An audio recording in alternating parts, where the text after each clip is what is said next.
Hello అండి, అందరికీ hi. ఈరోజు వచ్చేసి సింపుల్గా ఎగ్ రైస్ చేస్తున్నానండి. దీన్ని ఎగ్ ఫ్రైడ్ రైస్ అంటారా, లేకపోతే ఎగ్ రైస్ అంటారా ఏమో, కానీ నా స్టైల్లో సింపుల్గా ఎగ్ రైస్ అయితే చేస్తున్నాను.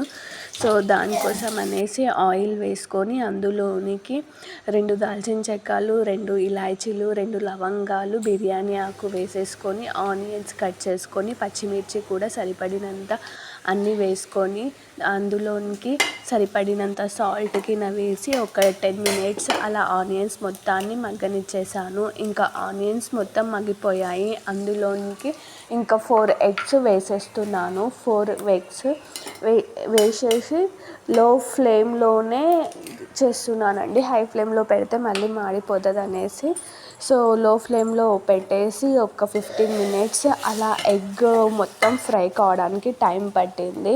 ఇంకా ఆల్మోస్ట్ ఎగ్ మొత్తం ఫ్రై అయిపోయింది. మీదికెళ్ళి ధనియా పౌడర్, కొత్తిమీర వేసేసాను. ఇంకా రైస్ వండేసి ఒక ప్లేట్లో చల్లారడానికి ఫ్యాన్ కింద పెట్టేశాను.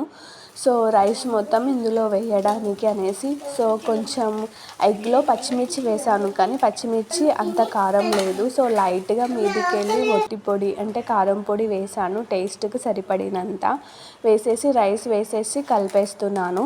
సింపుల్గా ఎగ్ రైస్ రెడీ అయిపోయింది.